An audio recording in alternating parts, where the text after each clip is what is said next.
Merhaba, nasılsınız, iyi misiniz? Hoş geldiniz. Değerli dostlar, başlıkta gördüğünüz konuyu da konuşacağız. İspanyol hayranlarının Mert Ramazan Demir'e yazdığı çok güzel, çok güzel sözler var. Onları da birlikte değerlendireceğiz ve bugün yine çok zengin bir içerikle, magazin dünyasından yine çok zengin bir içerikle huzurlarınızdayım dostlar. Eee Merak ettiğiniz her şeyi konuşacağız. Şuraya bir şey yazayım. Pardon. Bir dakikanızı rica ediyorum. Evet. Dostlar, umarım sizler de yavaş yavaş geliyorsunuz.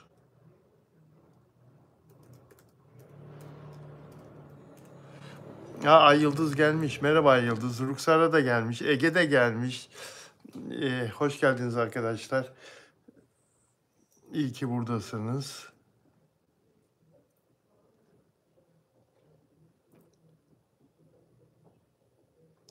Kenan İmirzalıoğlu'nun iğneyle gençleşmek istediğini, gençleşmeye çalıştığını konuşacağız.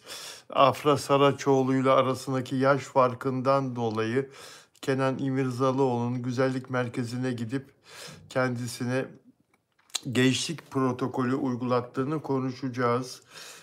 İyi olmuş mu yüzü Kenan İmirzalıoğlu'nun? Gençleşmiş mi? Afra'nın yaşına yaklaşmış mı? Konuşacağız ama ne kadar yaptırırsanız yaptırın bu tür şeyleri. Mesela ben hiç yaptırmam. Hiç botoks falan hiçbir şey yaptırmıyorum. Ne kadar yaptırırsanız yaptırın. Yine de doğal değil tabii, suni. Yine de yani bir süre sonra yeniden yaşlılık yüzünüze yerleşecek. Önleyemezsiniz. Çünkü yaşınız artık 50'ye gelmiş, 52, 53 olmuş. Gizleyemezsiniz ki bunu. Kendinizi kandırıyorsunuz. Bunu konuşacağız. Ay Yıldız ne yapalım Bilal abi? Sen varsın, Afran fanı. Bir de biz. Gelmiş diyorum Ay Yıldız sen varsın diyor. Ya medyada Afra Saraçoğlu ve Mert Ramazan Demir'i benden başka konuşan yok ya. Bu kadar zirvede, zirvenin de zirvesinde iki genç sadece Türkiye'de değil yurt dışında da çok büyük bir ilgi görüyorlar. Çok büyük bir sevgi görüyorlar. İşte 2 gündür İspanya'daki Mert Ramazan Demir hayranlığını konuşuyoruz. Yazıyorum, başlığa çıkarıyorum. Çünkü görüyorum, geliyor bana sürekli olarak İspanya'dan da dünyanın pek çok yerinden olduğu gibi. Ya Vietnam'da ne işi var Afra Saraçoğlu, Mert Ramazan Demir hayranı insan. Vietnam'dan bana yazıyor. Kendisi İngilizce de iyi biliyor. Benim İngilizce çevirilerimden takip ediyormuş videolarımı. Bir baktım Vietnam'dan bir yazı, birisi mesaj yolluyor İngilizce. Allah Allah dedim. Sonra adama jest olsun diye, adam mı kadın mı artık Vietnam isimlerini bilemediğim için jest olsun diye çevirilerime Vietnamcayı da ekledim. Vietnamca da çeviri. YouTube'da hepsi var zaten. Bütün dünya dilleri. Vietnamca da çeviri ekliyorum. Videom bittikten sonra, canlı yayın bittikten sonra ona jest olsun diye. Ama o bugüne kadar hep İngilizce takip etmiş beni. İngilizce çevirmiş. Sıla Deveci yurt dışında o kadar ilgi görüyorlar ama bizde hiç ne ödül alıyorlar ne de röportaja katılıyorlar ve dergiye kapak oluyorlar. Neden böyle? Şimdi ödül almamaları Afra Saraçoğlu'na ödül veriliyor. Fakat Mert Ramazan Demir'e kıskançlıklarından, çekememezliklerinden bir de diğer ajansların araya girip engellemesi yüzünden diğer oyuncuların ajanslarının, diğer oyuncuların Mert Ramazan Demir'e ödül verilmiyor. Hak ettiği halde verilmiyor. Yine verilmeyecektir. Metruk Adam mesela çok güzel iş yaptı ama yine verilmeyecektir. Göreceksiniz arkadaşlar. Yani bize bir şey olmazı daha görmedik. O da çok iyidir mutlaka ama mesela Metruk Adam'la ilk yapılacak büyük ödül töreninde Mert Ramazan Demir'in en iyi erkek oyuncu ödülünü alması lazım. Çünkü Netflix'te dünya çapında bir başarı kazandı Metruk Adam sırf Mert Ramazan Demir sayesinde. Yoksa defalarca söyledim buradan size. Senaryo kötü, montaj kötü, kurgu kötü. Kötü yani, teknik kötü. Ama Mert Ramazan Demir'in yüzünü görmek için insanlar dünyanın her yerinden Metruk Adam seyrettiler. Biliyorsunuz bunu, siz de biliyorsunuz.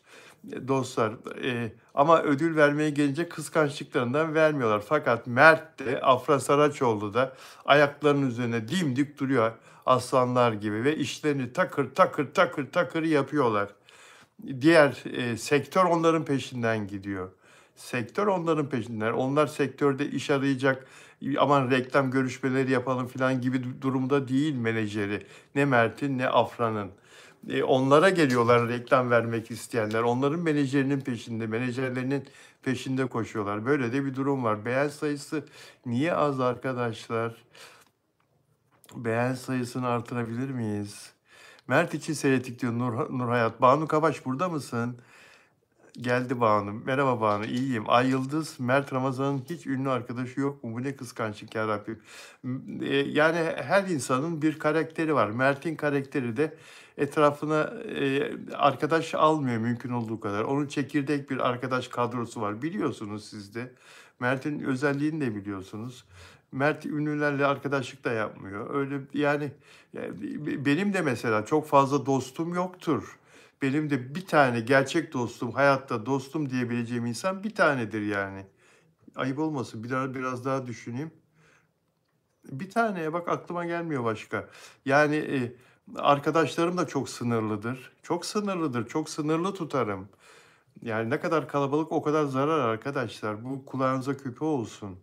Herkese arkadaşım diyemezsiniz. Arkadaşın gibi görülür size ama size ileride zararı olduğunu anlayınca çok pişman olursunuz. Onun için herkese hayatınıza sokmayın.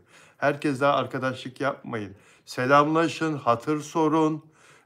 Yani medeni ilişkiler içinde olun ama herkese hayatınıza almayın. Yani arkadaşlık çok kutsal bir şey. Dostluk onun ötesinde zaten. Arkadaşım diyebileceğiniz, bilmiyorum tabii, size asosyal de olun demiyorum. Yanlış anlamayın beni lütfen. Ama benim prensiplerim böyle. Arkadaşlıklardan neyse, Dilek Şenyurt burada. Özellikle iş hayatında diyor. Özel abonem Dilek Şenyurt. Kendisi Frankfurt'tan, Almanya'dan 3 yıldır benim özel abonem. Dilek hoş geldin canım. Az olsun öz olsun diyor Osman. Kıskanılırsınız arkadaşlar. Çekemezler sizi, kıskanırlar sizi. Ayağınızı kaydırırlar. Sizin sırlarınızı başkasına verirler. Kimseye sır vermeyin. Arkadaşınızın da arkadaşı vardır. Arkadaşım diye arkadaşına sırrını verme.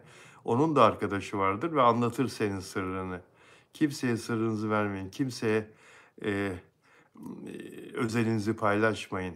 Kendinizle, ailenizle, annenizle paylaşın. Babanızla, kardeşinizle paylaşın. Dışarıya kimseye bir şey vermeyin. Dilek Şahirt Almanya bayrağıyla hoş bulduk diyor. Hoş geldin Dilek. Fatma Doğan selam veriyor. Peki Fatma. Az olsun, öz olsun, kaliteli olsun, kalbi iyi olsun. Çok güzel. Blue Eyes çok doğru.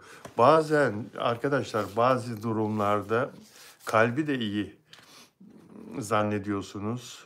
Size kendisini çok iyi gösteriyor, çok sıcak gösteriyor, size çok yardımcı oluyor falan ama öyle bir gün geliyor ki, öyle bir darbe yiyorsunuz ki bunu da engelleyemezsiniz. Bunu yani burada ne yapacak bir şeyiniz yok. Onun için baştan çok ilkeli davranmanız lazım.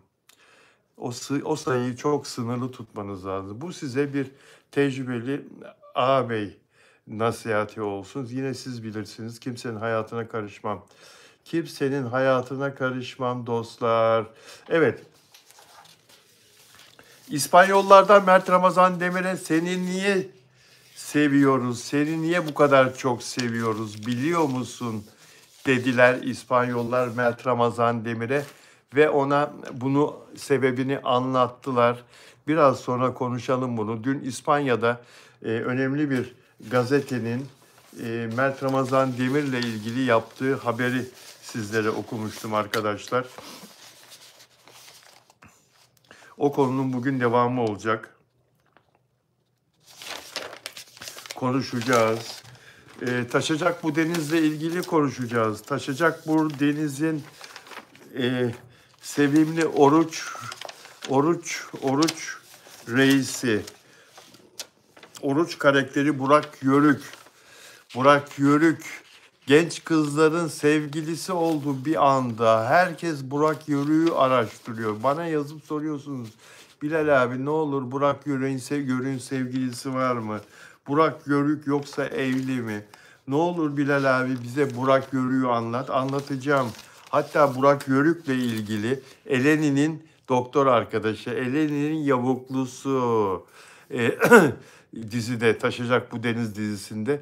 Burak Yörük'le ilgili belki daha karar vermedim. Bir yarım saat içinde karar vermem lazım. Belki bugün bir özel videoda çekebilirim bizim yayından sonra. Güllü'nün şüpheli ölümüyle ilgili bir gelişme var. Konuşalım onu da. Bereketli Toprakları Show TV'de izlediniz mi? Dün başladı Bereketli Topraklar. Show TV'de dizi, Engin Akyürek'in dizisi. Gülsüm Ali ile oynadığı dizi. İzleyen var mı aranızda? Gözleri Karadeniz Bilal abi Afram evlenir mi diyor. Onur Akay cevap verdi zaten. Evlenecekler dedi. Nur Hayat evet diyor. Dilek Şenyurt benim diğer favori çiftim Ava Yaman Burak Yörük harika partnerlik. Dilek Şenyurt sana katılıyorum. Çiğdem Aslan Argun izlemem diyor. Osman Oğuzhan Yusuf dizisi bizi çok ağlatacak. Göz pınarlarımızı koruyacak. Ay Osman ya ağlamayalım. Ruksara Bilal Bey nasıl? Dün Onur Bey sizi aradı. Yeni haber var mı? Yok. Haber için aramamış. Bir konuda sohbet etmek için aramış. Haber için değil. Ay Yıldız Buğralı kız arkadaşı var. Tuğan'ın kız çok güzel diyor. Engin Akyürek'in dizisi arkadaşlar ne yazık ki ilk gün reytinglerde hiç iyi gelmedi.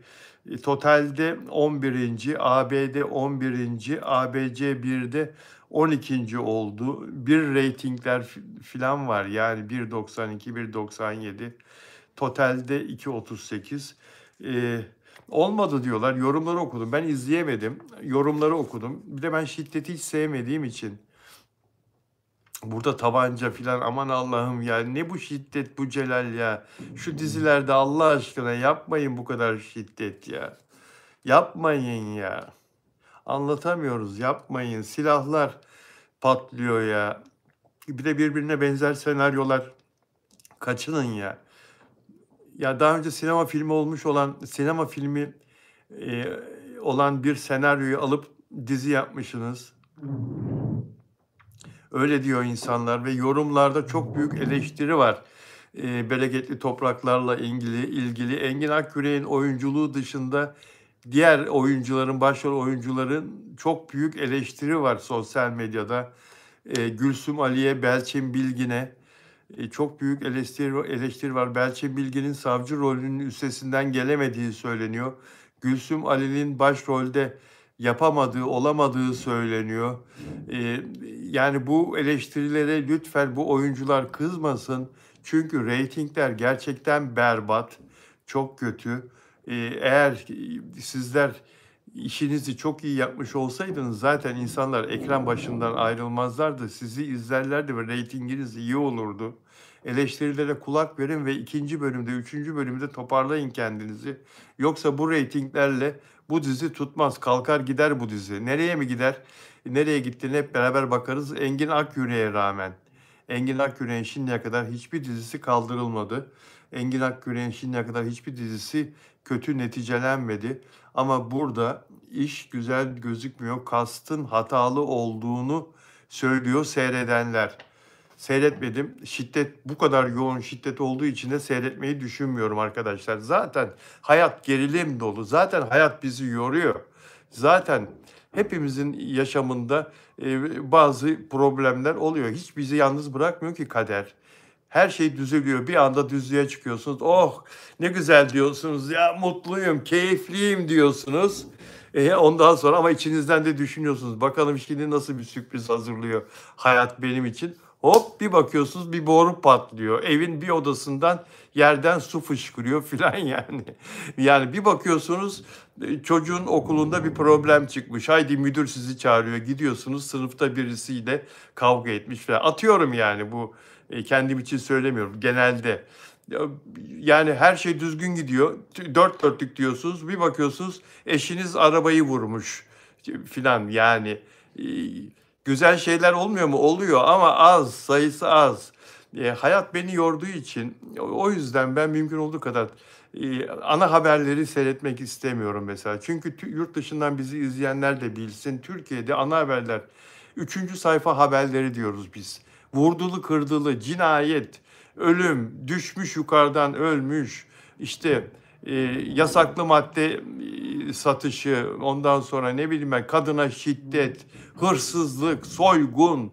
Bizim televizyonların ana haberlerinde, prime time haberlerinde bu tür haberler çoğunlukta seyretmiyorum. Seyretmem. Vurdulu kırdılı dizileri de asla seyretmem. Ben bıraktım kendimi anlatıyorum. Memnunsanız devam edebilirim. Magazini bıraktım şu anda. Bilal Bey teşekkürler sayenizde yaşıyoruz diyor Öz.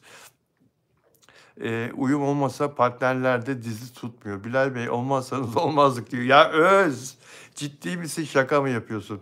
Ümran Keleş Ay Yıldız. Banu Kabaş Bilal abi diyor. Bilal abi ben kalp yapmasını biliyor muyum acaba? Bu ne oldu? Bu ayva oldu ayva. Ay Yıldız abi ne çeksinler kan davası mafya başka ne olacak? Ya nefret ediyorum Allah aşkına ya.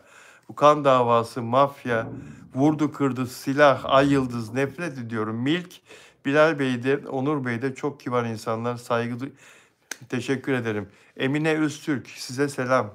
Hatice Çoruh söylemleriniz çok doğru. Ümran Keleş yeminle bu sezon az dizi var Uzak Şehir ve Eşref. Peki hemen o zaman hemen Uzak Şehir dedin. Uzak Şehir yıldızları Sinem Ünsal ile Ozan Akbaba, Afra Saraçoğlu'nun peşinden gidiyorlar. Nasıl gidiyorlar? Siz benim böyle söylediğime bakmayın. Daha önce Afra Saraçoğlu ve Engin Akyürek'in rol aldığı Türkiye'nin tanıtım filmi vardı biliyor musunuz? Go Türkiye, Afra Saraçoğlu ve Engin Akyürek. Hani dizi gibi, minik dizi gibi yapılmıştı yazın Ağustos'ta. Meryem Uzerli de Kaan Urgancıoğlu ile çekmişti.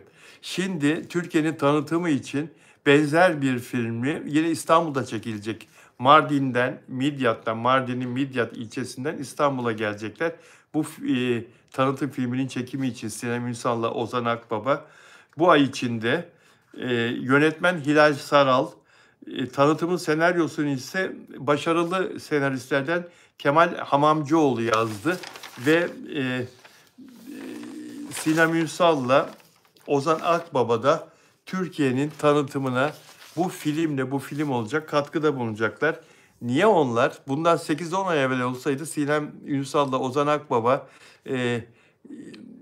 yine oyunculardı. Yine işlerini iyi yapıyorlardı ama meşhur şöhret değillerdi. Bugünkü kadar meşhur değillerdi. Ozan Akbaba mesela çok iyi oyuncu. Sinem Ünsal çok iyi oyuncu. Ben onların Uzak Şehir dizisinin ilk 2 bölümünü seyrettiğimde Söylemezsem Olmaz programında şöyle dedim. Artık bıktık dedim. O hep aynı isimlere ödüller veriliyor. Bir başarılı bir iş yapmasalar da, bir dizide, bir filmde oynamasalar da hep klişe isimlere, klişe oyunculara yılın en iyi oyuncusu ödülü veriliyor. Vermeyin işte bakın. Ozan Akbaba'ya verin. Sinem Ünsal'a verin. Bunlar ne güzel oyunculuklar ya. Ne güzel, ne ilginç bir dizi bu Uzak Şehir dedim. Bunlara ödül verin dedim. Çocukları ikinci bölümlerini seyrettikten sonra dedim tamam. Tıpkı Ava Yaman'la Burak Yörük'e dizilerinin birinci bölümünü seyrettikten sonra söylediğim gibi. Ava Yaman müthiş. Geleceği yıldızı olacak. Burak Yörük hakikaten öyle. Çocuk şimdi 30 yaşında ama önü çok açık. Çok hızla yürüyecek, hızla yükselecek. Peki değişmesinler yeter ki. Arkadaşlar o zaman madem taşacak bu deniz dedik, Burak Yaman Avamaya dedik, Ava Yaman dedik, oradan devam edelim. İlk 4 bölümüyle YouTube'da 60 milyon izlenmeye ulaştı. Taşacak bu deniz ilk 4 bölümüyle. Birinci bölümü 20 milyon izlenmeye ulaştı şu anda 3 haftada. İkinci bölümü 2 haftada 17 milyon izlenmeye ulaştı. Üçüncü bölümü 9 günde 15 milyon izlenmeye ulaştı YouTube'da. Dördüncü bölümü daha yeni 2 gün oldu yayınlanalı ve 7 milyonda. Toplam 60 milyon e, izlenmeye ulaştı. Bu çok güzel bu sayılar. Bundan daha fazlasını hatırlıyorum. Yalı Çapkını'yla. Yalı Çapkını bundan biraz daha fazlaydı. Ama bu da çok çok güzel bir rakam. Ulaş Tuna Aştepe, Aztepe, Deniz Baysal, e, Ava Yaman ve Burak Yörük ve diğer oyuncular. Hepsi işlerini o kadar iyi yapıyorlar ki senariste ve yapımcıya Onur Güvenatam güzel bir dizi yapmış. Kendisini çok eleştiriyoruz buradan Onur Güvenatam'ı. Yalı Çapkını'nda bizi çok üzdü diye ama bakın çok güzel bir dizi yapmış. Nefis bir hikaye yakalamış. Fakat şimdi geçen gün de söyledim yine üzerine basmak istiyorum. Lütfen şiddeti azaltın. Gaza bastın. Üçüncü bölümden itibaren acayip bir şiddet uyguladın senaryoda şiddet sahneleri. Hele dördüncü bölümde abarttın. İşkenceyi de kattın işin içine. Adamın suratına su döküyorlar filan. Üzerine tülbent örtüp suratına su döküyorlar filan. O kuyuda yarasının üzerine bastırıyorlar filan. Yarasının üzerine vuruyorlar değil mi? Silahın kabzasıyla. Yapmayın bunları. Bunlar çok çirkin görüntüler. Abartmayın. Eğer böyle devam ederseniz ben de her gün sizi eleştireceğim. Bu şiddeti artık. O silahları filan sokun belinize ya. Çıkarmayın ikide bir silahlar ya. Tamam Karadeniz'de silah tutkudur. Evet silah Karadeniz bölgesinde Türkiye'nin insanlar herkeste silah vardır filan ama yani kardeşim birebir aynısını uygulamak zorunda mısın ya? Çatapat çatapat çatapat pat pat pat pat pat pat pat pat pat pat ne oluyor ya? Allah aşkına bir sakin olun biraz ya. Bu kadar şiddet olur mu ya? Bu kadar tehdit, bu kadar şiddet. Bak ailece izleyeceğimiz bir dizi geldi. Ne kadar güzel diyorduk. Yani o şiddet yüzünden o işkence sahnelerini nasıl ailece izleyelim ya? Çoluk çocuk nasıl izletelim ya? Bazen e, o gün izleyemiyoruz, ertesi gün izliyoruz. Mesela YouTube'dan geçip ailece gündüz vakti. Çocuğumuza sen kalk git bu odadan çık mı diyeceğiz yani. O kavga, dövüş, işkence görüntüleri. Yapmayın Allah aşkına ya. Onur Güven atam ya.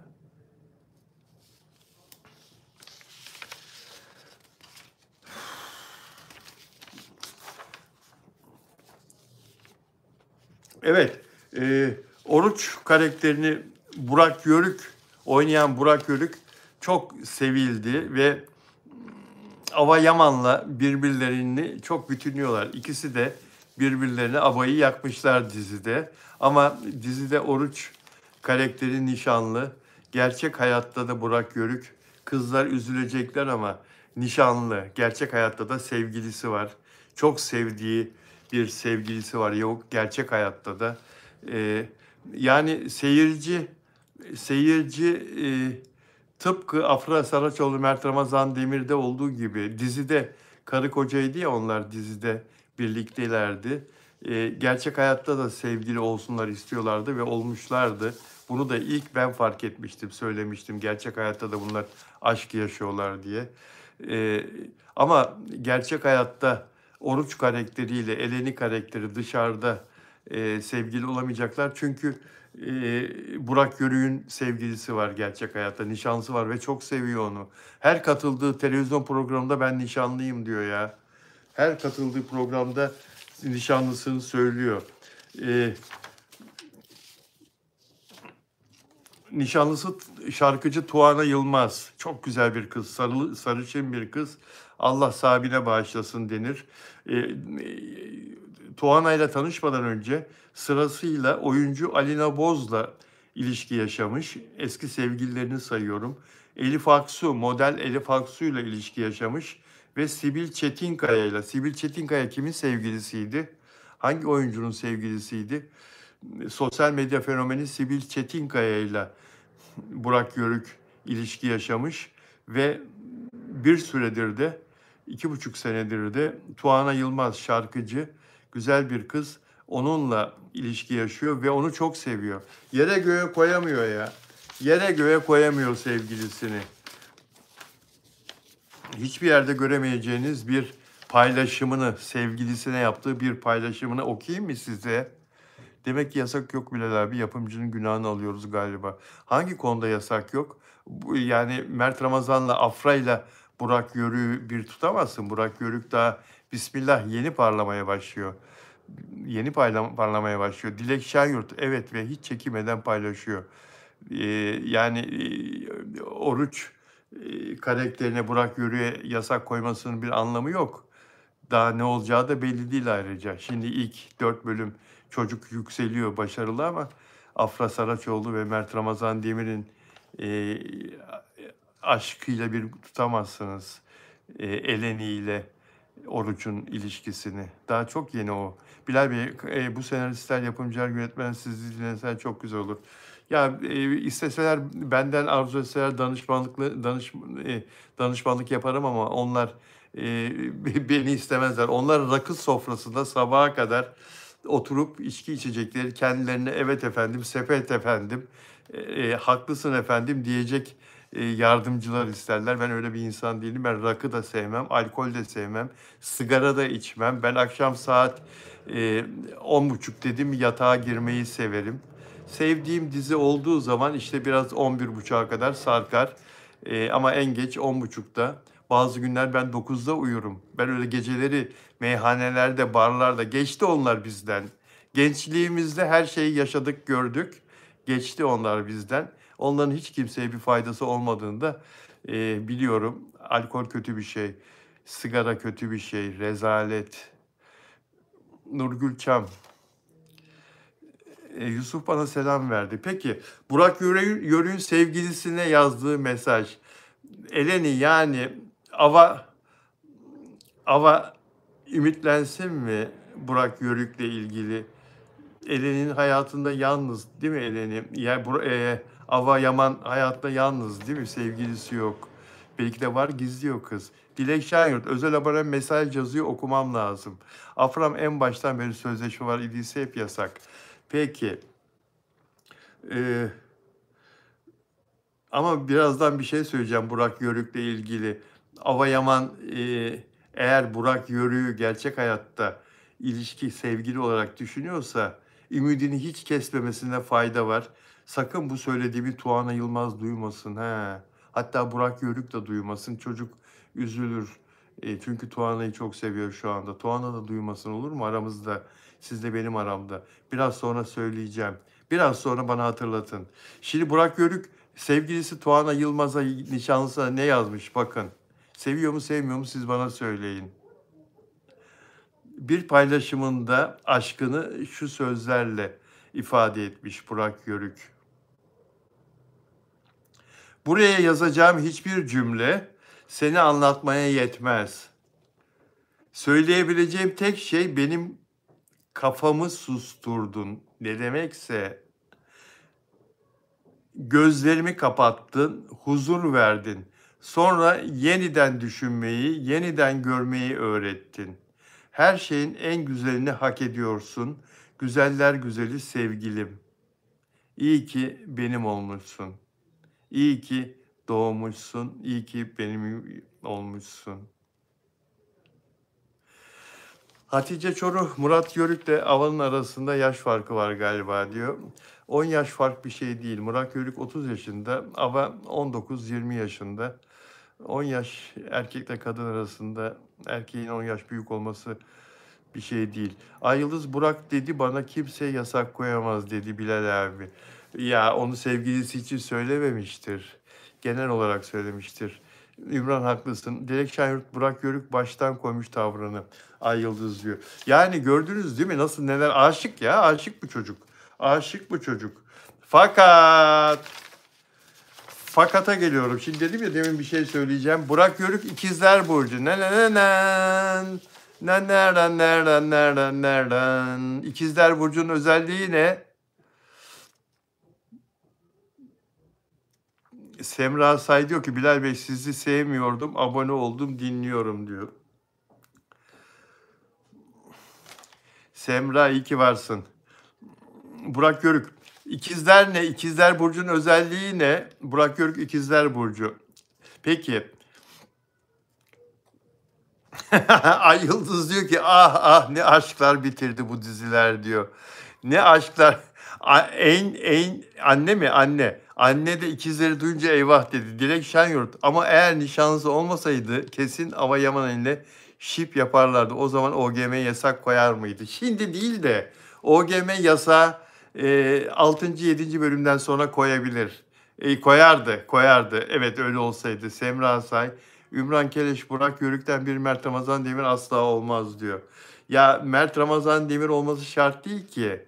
Her insan kendine özeldir. Yani Burak Yörük'ü şu anda bize yansıttığı tablosuyla yani görünüşüyle, karakteriyle, bizim hissettiklerimizle, bizim anladıklarımızla Burak Yörük düzgün bir insan. Anlatacağım. Burak Yörük'ü size biraz daha anlatacağım. Peki. Dilek Şenyurt eyvah değil mi OGM? Şeheyda bir sürü çiçek yolladı. Şeheyda enerjik, meraklı olur. Değişken ruhlu, işte değişken ruhlu. Yani bu nişanlısını da bu korkutmalı Burak Yörük'ün İkizler Burcu olması. Güçlü olur iletişimi. İletişimi güçlü olur. Gerçekten öyle. Çok sempatik olur. Sempatik. İkizler Burcu o kadar hızlı düşünür ki aynı anda birkaç farklı fikre kapılabilir. Gitgelleri, kararsızlıkları çok olur. Aslında niyeti kararsız kalmak değil, her şeyi fazlasıyla düşünmekten kaynaklanır. Bir de duygulardan çok mantıkla hareket ederler. Duygusal konularda da ani değişimlere açık bir yapıda olurlar genellikle. İşte yani seviyor muyum, sevmiyorum. Çok seviyorken birdenbire gönlü başkasına kayabilir İkizler Burcu'nu. Var mı aranızda İkizler Burcu? Yani İkizler Burcu'na çok güvenmemek gerek dersem haksızlık olur. Yani bu da değil ama İkizler Burcu'nda var böyle ya gelgitleri. 2 tane filan ha. Yani biraz böyle seçenekleri fazla tutmaları filan. Burak ayrılabilecek mi? Şimdi dizilerde ilişkiler biliyorsunuz şu sebeple pekişiyor insanlar arasında, kadınla erkek arasında.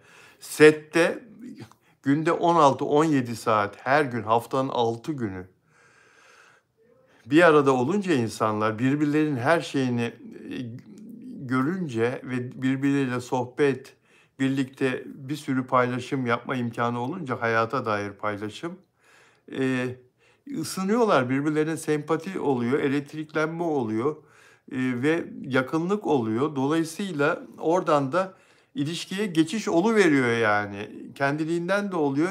Yani oluyor. Ve bu binlerce dizide böyle oldu. Ve dışarıdaki bir ilişki de o yüzden sekteye uğruyor, zarar görüyor. Ama eğer kişi kendinden ödün vermezse, her şeye rağmen sette partneriyle işinin dışında yakınlık kurmaktan kaçınırsa, kendini kitleyebilirse, dışarıdakine sadakatini sürdürebilirse o zaman dışarıdaki ilişkiyi koruyabiliyor. Dışarıdaki yani gerçek hayattaki sevgilisi eğer ona bir kazık attıysa ve bu yaptığı yanlıştan dolayı dizideki bu partnerini zamanında kırdıysa, üzdüyse, ancak dizideki partneri ona bir şans daha verdiyse, karşısına çok mükemmel ya bu diyebileceği dizide bir oyuncu çıkarsa dışarıdakini bırakabiliyor işte. O bana kazık atmıştı çünkü diyor. O bana yanlış yapmıştı. O beni çok üzmüştü. Ben o zaman mecburdum ona devam etmeye. Yalnız kalmaktan çekiniyordum. Ya da o ekonomisi iyiydi, evi o idare ediyordu. Ama şimdi ben çalışıyorum ve başroldeyim, iyi de kazanıyorum. Ona sevmiyorum artık onu, ona ihtiyacım yok. Bak bu kız ne kadar yakın bana. Ben bununla devam etmek istiyorum filan. Yani bunlar oluyor. Bunun çok örneği oldu. Burak Yörük'le Ava Yaman Ya ilişkiler bitmesin ya. Aşklar bitmesin. İnsanların birbirlerine verdiği sözler havada kalmasın. Burak Yörük nişanlısıyla devam etsin. Ava Yaman çok güzel bir kız. Çok başarılı bir oyuncu olacak o. Çok güzel bir kariyer olacak onda. O elini sallasa 50 tane istese bulur. Yani Burak Yörük kendi hayatını kendi yaşasın. Ava Yaman kendi hayatını kendi yaşasın arkadaşlar ya. Yani onlardan da Afram gibi bir beraberlik beklemeyelim lütfen ya. O zaman hep diken üstünde mi olacaklar bu ilişkiler diyor. Haklı Dilek Yaman, özel abonem haklı. Evet. Burak Yörük, biliyor musunuz? Çok genç yaşta, çok küçük yaşta oyunculuğa başladı Burak Yörük.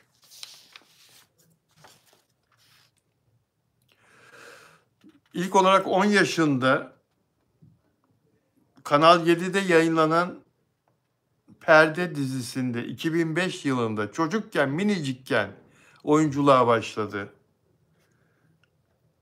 95 doğumlu, 30 yaşında.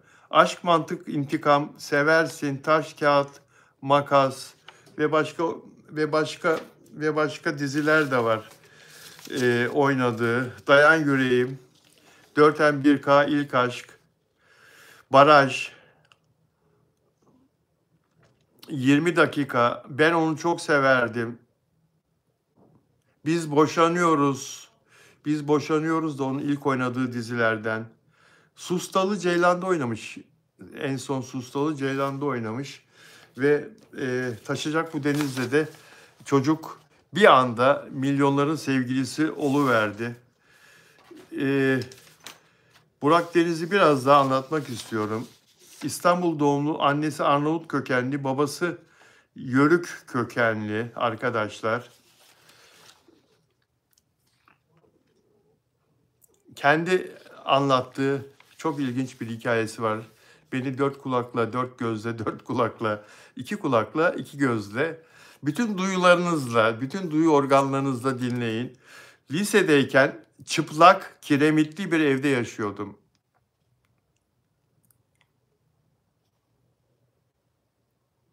Sıvası yoktu evin. Bırakın evin dışında boya olmasını, evlerin dışında bütün evler boyalı. Lisedeyken çıplak kiremitli bir evde yaşıyordum. Sıvası yoktu evin. Doğalgaz yoktu evde. Herhalde gecekonduda yaşıyordu bu çocuk ya. Televizyonda bir zengin çıktığı zaman Allah daha çok versin diyordum. Bugün ne oldum değil, ne olacağım demek daha önemli. Herkes için geçerli. Her şey geçici hayatta. Ayağım kayabilir şimdi benim şurada ve başıma ne geleceğini bilemem. O yüzden güzel yaşayacağız, insanları kırmayacağız. Güzel yaşamak parayla alakalı bir şey değil ve bugünümüze şükredeceğiz. Ya ailesinin durumu iyi değilmiş demek ki. Burak Yörük çocukluktan beri oyunculuk hayali olduğu için üniversitede tiyatro bölümü okumuş. Beykent Üniversitesi tiyatro bölümünden mezun olmuş. 1,88 metre boyunda, bayağı boyu var. Dizide bile daha yani kısa gözüküyor ama 1,88 bayağı var. Benden 4 santim uzun. 74 kilo, çok sportmen. Spor yapıyormuş. Her gün spor yapmaya çalışıyormuş. Ve yakışıklı, karizmatik, yerinde duramayan genç kızların bayıldığı bir çocuk. Burak Yörük genç yaşına rağmen sektörde köklü bir başlangıç yapmış ve özellikle gençlik dizileriyle geniş kitlelere ulaşmış bir oyuncu. Kariyerini gördüğünüz gibi saydığım dizilerini, sinema filmi de var 2 tane. Kariyerini adım adım kurmuş bir oyuncu. İleride yurt dışı hedefleri olduğunu da söylüyor. Hollywood'dan bahsediyor mesela. Hollywood'da oyunculuk yapmaktan bahsediyor. İngilizcesi iyi. Yurt dışına gidip orada oyunculuk eğitimi alma hayali de var kendisinin. İnşallah bütün bu hayalleri gerçek olur ha. İnşallah. Dostlar mesajlarınızı Okumam lazım. İspanyollardan Mert Ramazan Demir'e seni niye bu kadar çok seviyoruz biliyor musun diye bir cümle kuruyorlar ve devamı geliyor. Biraz sonra okuyacağım arkadaşlar. Güllü'nün e, ölümünün sırrı henüz çözülmedi ve açıklanmadı. Şarkıcı Güllü biliyorsunuz 26 Eylül'de 6. kattaki evinden, penceresinden düşmüştü ve hayatını kaybetmişti.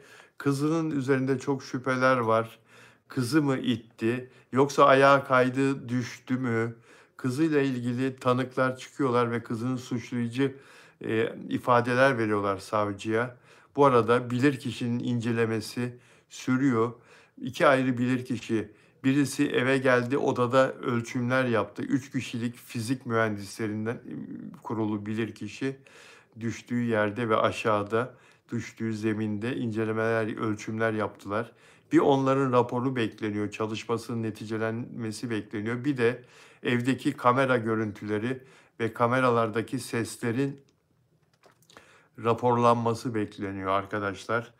Savcı ondan sonra ne yapacağına karar verecek. Herkes de merak içinde bekliyor. Bu arada Güllü'nün kızı ve oğlunun tarafından şiddete uğradığını geçtiğimiz günlerde konuşmuştuk. Çektiğim videolara bakın eğer bu konuya ilgi duyuyorsanız ve izlemediyseniz Güllü ile ilgili çektiğim spesifik videolar var. Sırf Güllü ile ilgili, Güllü'yü anlattım, Güllü ile ilgili bu konuları anlattım. O videolarda detaylar var. Özellikle bu dayak konuları. Yeni bir şey ortaya çıktı. Ünlü sanatçının daha önce konuştuğumuz oğlu Tuğberk Yağız'dan şiddet gördüğü iddiası sonrası şimdi de KADES kayıtları ortaya çıktı. Şimdi bu oğlundan şiddet gördüğü zaman KADES uygulamasına basmıştı ve polis çağırmıştı. Biliyorsunuz bu İçişleri Bakanlığı'nın, Emniyet Genel Müdürlüğü'nün kadın ve çocukların maruz kaldığı şiddet, taciz gibi kötü eylemleri engellemek amacıyla kullanıma sunduğu bir cep telefon uygulaması, acil müdahale uygulaması. Kadınlar, çocuklar başlarına bir sıkıntı geldiği zaman bu uygulamaya basıyorlar ve polisin oraya gelmesi 5-6 dakika, en fazla 4-5 dakika sürüyor. 4-5 dakika cep telefonunuza indiriyorsunuz bunu. Hem Android'de hem diğer telefon sisteminde indiriyorsunuz bunu ve kullanıyorsunuz. Güllü de tarihini de söyleyeyim size arkadaşlar. 2 yıl önce 5 Mart 2023 yılında saat 16.34'te 2 kez KADES'e basmış. Ancak ekipler evin kapısına gelince şikayetçi olmaktan vazgeçmiş. Yani imdat, yetişin, kurtarın, şiddete uğruyorum anlamında 2 kez ve evde oluyor bu. Evde çocuklar var. Demek ki oğlu ya da kızı, belki de ikisi birden. Ne çektim be Güllü be, ne çektim be zavallı Güllü be. Of arkadaşlar ya, of. Ama polisler eve gelince Güllü şikayetinden vazgeçiyor. Kıyamıyor çocuklarına demek ki arkadaşlar. Demek ki kıyamıyor Güllü. Vazgeçiyor. Ve Tuğyan kızı dün bir paylaşım yaptı storiesinde. Annesiyle fotoğrafını koydu. Gidene mi yanayım, kalana mı anne? Ben de annemin yavrusuyum yazdı altına. Ne yapmak istiyor sizce? Ne yapmak istiyor? Neden yaptı bunu? Kendisini acındırmak mı istiyor? Ya da gerçekten masum da hem kendi durumuna, içine düştüğü şu duruma, annesinin katil olarak görülmesine ve hem de annesinin ölümüne mi üzülüyor? İnsanların kafası çok karıştı. Diyorlar ki madem kızıyla ilgili bu kadar çok eleştiri var, bu kadar çok suçlama, ifade var, neden savcılık gözaltına almıyor, neden tutuklamıyor? Yani hakim tutuklamıyor, savcılık tutuklanması için mahkemeye vermiyor. Kenan İmirzalıoğlu Afra ile yaş farkı tartışılan Kenan İmirzalıoğlu bir güzellik merkezinde iğne ile gençlik protokolü yaptırdı kendisine. Gençleşmiş bir yüzüne bakınca cilt yenileme işlemleriyle cildi ışıl ışıl oldu diyorlar ama e, yani gelip geçici şeyler bunlar ya. Botoks falan ben sevmiyorum. Hayatımda hiç botoks yaptırmadım biliyor musunuz? Türkiye'de haberci olarak ilk botoks haberini yapan benim. Sene 1997 Fransa'da Paris'te bu işi ilk yapan doktor, Fransız doktor. Onun muayenehanesine gitmiştim. Kimle? Arzu Okay'la. Türk sinemasının bir ünlü oyuncusuydu eskiden Arzu Okay. Paris'te yaşıyor. O zaman da Paris'teydi. Ben de Paris'e bir iş için, röportaj için gitmiştim başka bir konuda. Gitmişken Arzu'yu da ziyaret ettim. Arzu da beni bu profesöre, bu doktora götürdü. Muayenehanesine gittik. Arzu dedi ki bak buraya Emel Sayın geliyor Türkiye'den dedi bu doktora dedi. Botoks bu yeni çıktı dedi. Yılan zehri dedi yapıyor dedi yüzüne kırışık yerlerine dedi. Yılan zehri, zehir dedi. Demek ki o zaman yılan zehrinden mi, yılanlardan mı alınıyordu? Ne işte öyle olduğu için de herhalde öyle dedi. Bunu dedi, gel sen çek dedi. Doktor beni tanıyor dedi. Ondan sonra onun da hoşuna gider dedi. Beraber gidelim. Gittik beraber. Hakikaten Doktor Emel Sayın'ın da kendisine geldiğini söyledi. Ve Türkiye'den başkaları da gelsin, başka ünlüler de gelsin diye, reklamı olsun diye. Ben de haber olsun istedim. İlginç bir şey çünkü. Daha hiç dünyada bilinmiyor. Türkiye'de hiç bilinmiyor. Bir tek Emel Sayın gidiyordu oraya. E, Arzu yaptırdı yanımda. Arzu Okay.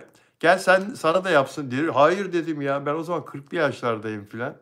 Belki daha da gencim. 30'lu yaşlardayım. Benim ihtiyacım yok ki dedim ben. Zaten bugün de yok. Bugün de yaptırmam arkadaşlar. Ben yeşillik yiyorum, su içiyorum bol bol. Bol bol yeşillik yiyorum. Sabah kahvaltım benim yeşillik. Yeşillik ve kırmızı sebzeler, yeşil sebzeler, kapya biberi, kırmızı lahana, şalgam. Bunlar müthiş şeyler. Daha bir sürü şey. Evet, Kenan İmirzalıoğlu'nun cildi yenilenmiş midir sizce? Afra Saraçoğlu'nun yaşına inmek için uğraşıyorsa hiç boşuna uğraşıyor. Afra zaten 28 yaşında ama 20, 22, 23 yaşında gösteriyor. Göz altları da yenilenmiş, tazelenmiş Kenan İmirzalıoğlu'nun. Çizgileri yumuşamış, dolgu yaptırmış göz altlarına. Ben böyle şeyleri sevmiyorum. Evet. Engin Çağlar. Engin Çağlar olayı rahmetli oldu. Engin Çağlar'a motosiklet çarptı. Yeşilçam'ın ünlü jönü Engin Çağlar'a biliyorsunuz arkadaşlar. Ben de o konuda o motosikletlinin bu ne biçim kaza ya? Gittin çarptın adamı göre göre çarptın ya. Ya dalgındı bu motosikletli ya işte sarhoştu ya haplanmıştı. Böyle düşünüyor insan. Çünkü elinde bir beyaz çanta var Engin Çağlar'ın. Görmemesine imkan yok adamı yolda karşıdan karşıya geçerken. Hava biraz karanlık da olsa görmemesine imkan yok. Yazık öldü gitti ya. Sapasağlammış. Daha bir hafta evvel check-up yaptırmış. Hiçbir hastalığı, hiçbir rahatsızlığı yok. Hiç ilaç kullanmıyormuş 85 yaşında. Hepimizin başında bu motosiklet belası ya. Her yerden vın diye çıkıyorlar, vın diye çıkıyorlar ya. Ne ışık dinliyorlar, ne kural dinliyorlar.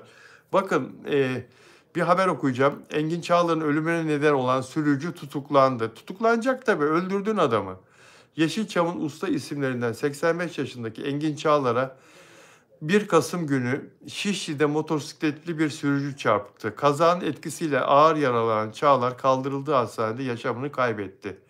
Usta sanatçıya çarpan 21 yaşındaki sürücünün adliyedeki işlemleri tamamlandı. Çarpana da yazık 21 yaşındaymış. Bak 21 yaşında gencecik adam o da yani gencecik. Sürücü kazayı anlatmış. Biraz karanlıktı. Fark ettiğim anda frene bastım. Duramayacağımı anladığımda korna ve selektör yaptım. O arkasına bakmadan devam etti. Ben de çarptım. Arkasına falan değil, yandan çarptın ya. Yandan çarptın. Adam karşıya geçiyor. Sen de ona doğru geliyordun hızla. Direksiyon kırsaydın ya selektör yapacağını. Motorum taksiye çarptı. Ben de sürüklenip yaralandım. İfadesini verdikten sonra bilinçli bir şekilde ölüme neden olma suçlamasıyla mahkemeye, hakimliğe sevk edildi ve tutuklandı motosiklet sürücüsü. Ya daha dikkatli olun trafikte kardeşim ya. O kadar hızlı gitme sen de ya. Gitme, daha sakin git, daha yavaş git. Bak adam öldü gitti, sen de hapse girdin. Sana bir şey olmaz. Türkiye'de çarpıp öldürene bir şey olmuyor arkadaşlar. Yasalar maalesef çarpıp öldüreni koruyor. Yani az yatarsın.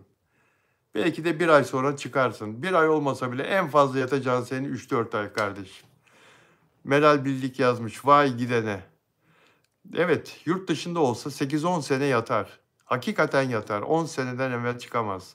Oradaki yasalar, yani buradaki yasalar bu konuda maalesef yetersiz.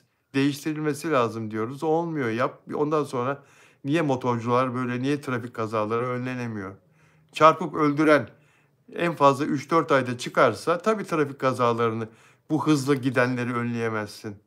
İçeride şimdi ona bakarlar da, hali vakti yerindeyse kantin parası da gelir. Biraz içeride işte tatil yapar. Bak Nurhayat diyor ki Almanya'da yatar. Almanya'da yıllarca yatar Nurhayat, değil mi? Serenay olsun Mert'in partneri, Mert'i görelim diyor Ay Yıldız. Ay Yıldız, Serenay Mert'in partneri olursa var ya, Mert'i kaybederiz ha. Söyleyeyim ben sana. Öyle şeyler dileme. Dilek Şanyurt, hem de çok yetersiz, daha çok yol almamız lazım. Bizim bir Almanya olmamız için diyor Dilek Şanyurt, Almanya'da yaşayan özel abonem. Of. Dilek Şanyurt, iyi ki buradasın canım. Benim diğer abonelerim burada mı? Yusuf Dündar, diğer özel abonem, özel üyem Yusuf Dündar burada mı? İstanbul'dan özel abonem. Samiye Yüksel burada mı? Samiye Hanım, özel abonem. Yok galiba. Arjantin'den Nelly Manzano burada mı?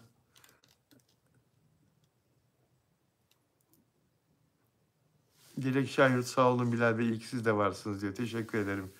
Nelly Manzano, Arjantin'den özel abonem. Dusanka geldi. Dusanka Sırbistan'dan arkadaşımız, abonemiz. Dilek Şenyurt burada. Frankfurt, Almanya'dan. Delfina Dimasio, Şili'den. Delfina Dimasio. Delfina Dimasio, Şili'den. Özel abonem, özel üyem. Kendisinin yorumlarına rast geliyorum bazen YouTube'da. İzliyor bizi yüklendikten sonra. Delfina'nın işiyle ilgili, saat farkıyla ilgili canlı yayınları izleyemediğini biliyoruz. Semra Say, özel abone olmak için ne yapmalıyız diye soruyor. Özel abone olmak için Semra, o katıl butonuna bas. Ondan sonra yönlendirmeler çıkacak sana. Onları takip et. Orada var, maddeler var, bir şeyler yazıyor orada. Ya da benim başlığın altında YouTube sayfamda açıklamam var ya, açıklama bölümü var ya, orada yazdım ben. O açıklamayı oku, seni yönlendirir. Nelly Manzano geldi. Hola, hola, hola Nelly Manzano. Şimdi seni konuşuyorduk, kulaklarını çınlatıyorduk. Hola, Arjantin'den. Hola Maestro Bilal diyor. Geldi. Zaten Nelly Manzano'yu ne zaman ansam geliyor. Ne zaman, bizde bir atasözü var. İyi insan sözü üzerine gelir diye Nelida. Ne zaman seni konuşsak, geçen gün de aynısı oldu. Nelida'ya ben böyle Türkçe anlatıyorum. Zannetmeyin ki anlamıyor. Çünkü altyazı geçecek biraz sonra, o videoyu izlerken bittikten sonra altyazıda Türkçe geçecek. İspanyolca geçecek. Onun için İspanyolca yükleyeceğim. Ve onun ve İspanya'dan, Güney Amerika'dan izleyenler için, Meksika'dan izleyenler için, hepsinin İspanyolcası ayrı, biliyor musunuz? Meksika'dan izleyenler için ayrı bir İspanyolca yüklüyorsunuz. Meksika İspanyolcası yazıyor zaten YouTube'da. Güney Amerika'dan izleyenler için Latin Amerika İspanyolcası yüklüyorsunuz. Lehçeler değişiyor. İspanya'dan izleyenler için İspanya İspanyolcası altyazı yüklüyorsunuz filan. Ve benim burada Türkçe konuşmalarımı çok iyi anlıyorlar o altyazıları takip ettikleri zaman. Hepsiyle de yakın arkadaş olduk sayılır. Bazen özellerimizi de konuşuyoruz. Mesela Küba'da bir arkadaşım var. Evli, kocasının rahatsızlığından falan konuştuk. Çok iyileşti çok şükür kocası. Bir de çocukları var. Eee, bazen böyle daha samimi dostluklar kurulabiliyor. Dünya küçülüyor arkadaşlar. Teknoloji ilerledikçe dünya hepimiz için küçülüyor. İşte bak Ümran ne diyorsun diyor. Peki Engin Çağlar haberini de konuştuk. Evet arkadaşlar.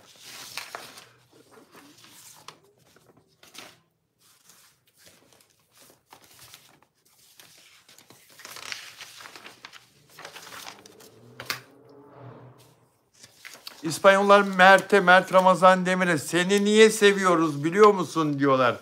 İspanyollar Mert Ramazan Demir'e seni niye seviyoruz biliyor musun diyorlar.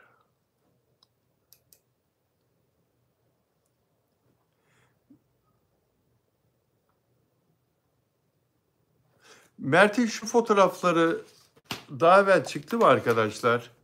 Bugün bir İspanyol hesabında gördüm. Bir dakika.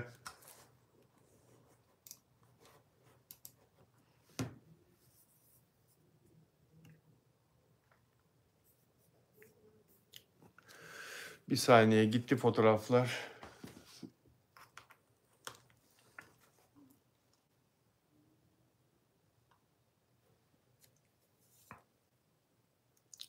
Bir saniye hemen geliyorum. Evet geldim.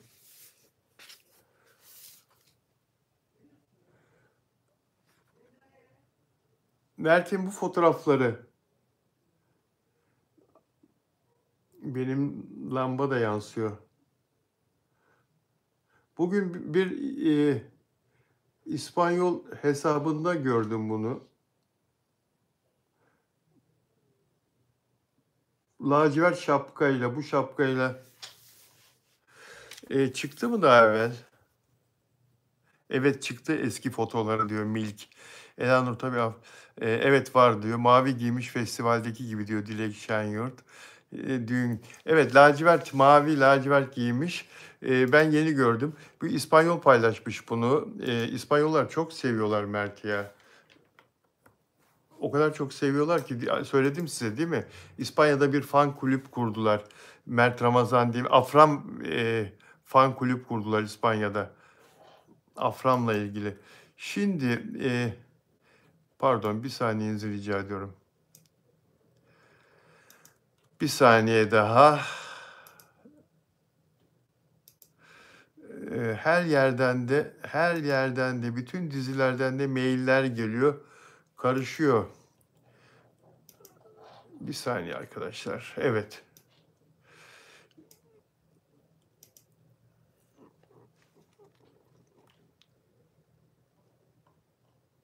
Bakın İspanyollar ne diyorlar? Güzel varoluş tarzın, her zaman çok nazik ve mütevazı olman. Gerçekten Mert Ramazan Demir çevresine karşı her zaman çok nazik değil mi? Bir de mütevazı. Hiç kasıntılığını gördünüz mü Mert Ramazan Demir'in? Hiç kasıntı bir halini fark ettiniz mi? Yani kendisini o daha böyle yüksek gösterdiğini yanındakilere falan. Hiç hani arabada binerken inerken şoförüyle, bizim muhabir arkadaşlarla ya da hayranlarına yanına yaklaşan hayranlarıyla hayranlarını reddettiğini gördünüz mü hiç mesela etrafından uzaklaştırdığını? Aksine hayranlarına son derece yapıcı, olumlu davrandığını fark ediyorum ben Mert Ramazan Demir'in. Öyle değil mi? Evet, Dilek Şahin diyor ki zaten onun için seviyoruz. Mütevazı, egosuz efendi diyor. Dilek Şenyurt. Dilek Şenyurt. Evet, İspanyollara da böyle yansıyor. Bakın ne diyorlar. Güzel var. Seni İspanyol seni niye seviyoruz? Niye bu kadar çok seviyoruz biliyor musun? Güzel varoluş tarzın, her zaman çok nazik ve mütevazı olman. Seni bu yüzden özlüyoruz. Çünkü ortaya çıktığında sana hayran olan ve seni iyi görmekten hoşlanan hepimize güzel gülümsemeler koyuyorsun. Güzel gülümsemeler yapıyorsun. Sen bir ışık varlığısın. Vay, vay. İspanyollar Mert'e sen bir ışıksın diyorlar ya. Arkadaşlar. İspanyol El Confidencial gazetesi. Dün konuşmuştuk. Mert Ramazan Demir'i haber yaptı. Tabii ki Mert Ramazan Demir'in İspanya'daki hayranları sizler nasıl medyayı yönlendiriyorsanız, medyaya Afra ile ilgili, Mert'le ilgili, sevdiğiniz başka oyuncu varsa onunla ilgili sürekli olarak mesajlar, paylaşımlar, yorumlar yapıyorsanız, İspanyollar da Mert Ramazan Demir ve Afra Saraçoğlu ile ilgili aynı şekilde yoğun bir yoğun bir aklıma ne geldi şu anda konuşurken anlıyorsunuz bazılarınız başka bir şey geldiğini aklıma. Hande Erçel geldi ve üzüldüm hakikaten ya. Hande Erçel için üzüldüm. Çünkü bizim oyuncularımızı, Mert'i, Afra'yı yurt dışında bu kadar sevdiren, tanıtan oynadıkları dizi öyle değil mi? O diziler köprü oluyor. Onların üzerinden yürüyerek ulaşıyorlar İspanya'ya, İtalya'ya, Fransa'ya, Güney Amerika ülkelerine, oyuncular Meksika'ya, okyanusları aşıp öyle değil mi arkadaşlar? Bu diziler olmasa bu çocuklar kendilerini nasıl ifade edecekler? Afra Mert, Hande Erçel, Serenay Sarıkaya, Kıvanç Tatlıtuğ, işte diğerleri, yurt dışındaki yabancılara kendilerini. Hande Erçel'i düşündüğümde bir anda aklıma geldi, üzüldüm. Neden üzüldüm? Koca bir emek yok oldu. Onu, Hande Erçel'i ve partnerini yurt dışında belki yine milyonlara, yeni milyonlara tanıtacak bir diziydi. Büyük bir imkandı oynadıkları şu Aşk ve Gözyaşı. Heyhat tutmadı, battı dizi. Heyhat tutmadı. Avuçların içinden kayıp gitti o büyük emek. Ne kadar ümitlilerdi, ne kadar umutlulardı oysa öyle değil mi? Yeni alkışlar alacaklar dünyanın her tarafından. Yine TT olacaklar. Top 10 olacaklar yine X'te. Dünyanın her tarafından paylaşımlar yapacak hayranları. Hande Erçel'e, Kerem Bürsin'le oynadığı Sen Çal Kapımı yine dizisinde yaptıkları gibi hayranları. Alışık da Hande Erçel, Kerem Bürsin'le oynadığı o diziden TT olmaya dünya çapında. Ne kadar çok paylaşım yapıyorlardı, ne kadar çok tweet atıyorlardı hatırlıyor musunuz? Binlerce, on binlerce bir gecede 2-3 saat içinde 50 bin, 100 bin hadi diyordu hayranlar rekor hadi dünyanın her tarafından kenetleniyorlardı. Birbirleriyle Türkler, İspanyollar, Fransızlar, El Salvador'daki, Kolombiya'daki, işte Şili'deki, Meksika'daki hayranlar hepsi kenetleniyorlardı. Hande Erçel ile Kerem Bürsin'i fırlatıyorlardı 150 bin, 200 bin. Bir gecede 1 milyon olmuştu değil mi arkadaşlar? Hatırlıyorum olmuştu. Yine böyle bir imkan doğma ümidiyle başlar her dizi. Bu alışmış oyuncular için. Heyhat, battı gitti dizi, başarısız oldu. Yazık oldu. Yazık oldu. Afra Saraçoğlu, Mert Ramazan Demir de böyle tanındı aslında. Dizilere borçlular tanınmalarını, senaryoya, oynadıkları, onlarla beraber oynayan o bütün ekibe, o yerde kabloları çeken o teknik ekibe, çay dağıtan görevlilere sette, onları evlerinden alıp evlerine bırakan şoförlere, bir ekip işidir dizi işi. Bir ruh, bütün olmaktır. Tek bir amaç için, başarı için, dizinin başarısı için çalışan orada 150-200 kişinin başarısıdır o. Ancak başrol oyuncuları parlar, öne çıkar. Fakat herkes alkışları alır. Yazık oldu Hande Erçel'le partnerine. O anlamda aklıma geldi bir anda sizlerle paylaşmak istedim. Ama Afra ve Mert'in başarısı devam ediyor. Her dizide üzerine koyuyorlar. Oynadıkları her yapımda Metuk Adam bir filmdi ve Metuk Adam'da da üzerine koydu Mert Ramazan Demir. Çünkü onlar iyi oyuncu. Hande kusura bakma. Hande Erçel kusura bakma. Onlar çok iyi oyuncu. Daha fazlasını söylemek istemiyorum, üzülmeni istemiyorum. Mert'in de Afra'nın da oyunculukla ilgili benzer yönleri var arkadaşlar. Yazmışım buraya, not almışım. İkisi de her karakteri doğal bir şekilde, ikisi de bakın, her karakteri doğal bir şekilde zorlanmadan, her karakteri ve karakterin yaşadığı her durumu. Bu da enteresan. Sadece karakteri değil, karakterin değişken ruh hallerini de yüzlerine, mimiklerine başarıyla yansıtabiliyorlar. Bünyelerine uyumluyorlar. En iyi şekilde bize geçiriyorlar, anlatıyorlar. Afra Saraçoğlu ve Mert Ramazan Demir'in başarısının temeli bu aslında. Senaryoda orta karar olması yeter, mükemmel olması şart değil. Senaryoyu onlar yüceltiyorlar. Bir yerde kendileri senaryonun dışına çıkıp normal bir şekilde de, oyunlarına devam ettikleri de oluyor biliyorsunuz değil mi? Senaryoya bağlı kalmadan. O anda içlerinden geldiği gibi oynadıkları da çok oluyor. Bunu zaten söylemişlerdi bir keresinde. İyi oyuncular yaparlar bunu. Bize bir şey olması çok merak ediyorum mesela. Tıpkı Pera'yı çok merak ettiğim gibi. Oyunculuğun yükseldiğini, yükselişe geçtiğini, Nirvana'ya ulaştığını görmek istiyorum bu gençlerle. Evet, yordum sizi. Yordum sizi. 65 dakikayı birlikte geçirdik. Hadi bitsin bugün. Bitsin mi? Bitsin bugün. Yarın yine buluşalım, olur mu? Bu arada Afra ile ve Mert'le ilgili sosyal medyada antilerin bir sürü yazdığı şeyler var. Ben kulaklarımı tıkadım, gözlerimi de kıstım. Hiç oralı olmuyorum. Çekemiyorlar. Çekemiyorlar. İspat yok, bir şey yok. Saçma sapan iddialarda bulunuyorlar.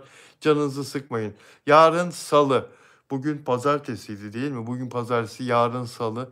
Yarın kimle beraberim? İpek Can Bulat, Astrolojinin Prensesi İpek Can Bulat'la beraberiz yayında. Yarınki yayınımız saat 19'da. Ama ben gündüzleri başka yayınlarda yapıyorum arkadaşlar. Canlı yayın açıyorum. Bugün Güllü ile ilgili bir canlı yayın yaptım. Biraz sonra Burak Yörük'le de ilgili yapayım ben ya. Yapayım Burak Yörük'ü. Yapayım. Biraz sonra yapayım. Peki arkadaşlar, sizleri seviyorum. Kendinize iyi bakın, olur mu? Görüşmek üzere. Lay lay lay lay lay lay lay lay. Haf haf haf haf haf haf haf haf. Taçi Bey, Tarçı, burada mısın?